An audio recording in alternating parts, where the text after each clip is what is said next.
பாருங்கள், அதுதான் சொல்லுவார் ஆண்டு சொன்னால, நம்ம சரியாக போனோமா நம்மளுடைய எதிரிகள் கூட நம்மளோட சமாதானப்படுத்தி வைப்பார்.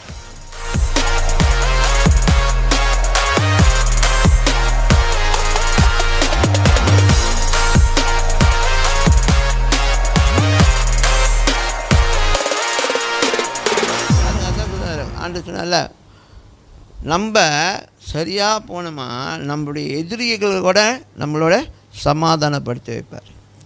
அதெல்லாம் கவலைப்படாதீங்க. உங்களை யார் இயேசுவை பற்றி சொல்லியோ இல்லை, அதுக்கு இல்லை, எந்த காரணத்தினாலும் உங்களை பகைச்சிக்கிட்டு அப்படி போயிட்டாங்கன்னா விட்டுருங்க.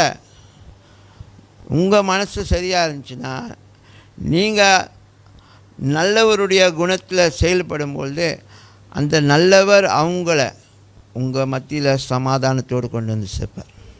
ஒரு நாளைக்கு உங்களை தேடி வந்து சமாதானப்படுத்தி வைப்பார். அவங்க வந்து சமாதானத்தை நாடி வருவாங்க. ஐயோ, ஒரு நாள் அவங்கள நம்ம தப்பாக நினச்சிட்டோமே, ஒரு நாள் அவங்கள ஒதுக்கி வச்சிட்டோமே சொல்லி உங்களோடு வந்து சேருவாங்க. அல்லேலூயா.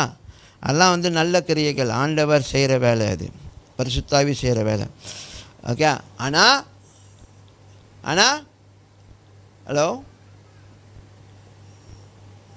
வார்னிங், எச்சரிக்கை. வார்னிங், எச்சரிக்கை. என்னத்துக்கு? திடீர்னு நீங்கள் நல்லா வசதியாகி வீடு பங்களா காடி எல்லாம் வாங்கி நல்லா வசதியாக இருக்கீங்கன்னு சொல்லி வரோம் பாருங்கள் ஒரு கூட்டம். அதுங்களெல்லாம் கொஞ்சம் தள்ளி வச்சுக்கோங்க. ஐயோ எல்லாம் வந்துட்டானுங்கன்னு சொல்லி மன்னிக்கலாம், எல்லாம் செய்யலாம். ஆனால் எச்சரிக்கையாக இருங்க. ஏன்னா எப்போ உங்கள்கிட்ட ஒன்று சேருது, பணம் வருதோ, அது வருதோ, எது வருதோ, அதெல்லாம் வரும்பொழுது ஆட்கள் உங்களை பகைச்சவங்க, உங்களை வேணான்னு சொன்னவங்க நெருங்கினாங்கன்னா ஜாக்கிரதையாக இருங்க. ஓகே. ஆனால் இங்கே இவர்கிட்ட எடுத்து போகிறதுக்கு ஒன்றும் இல்லை.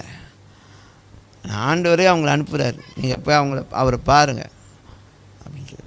ஸோ காட், ஆண்டவர் எவ்வளோ நல்லவர் பார்த்தீங்களா?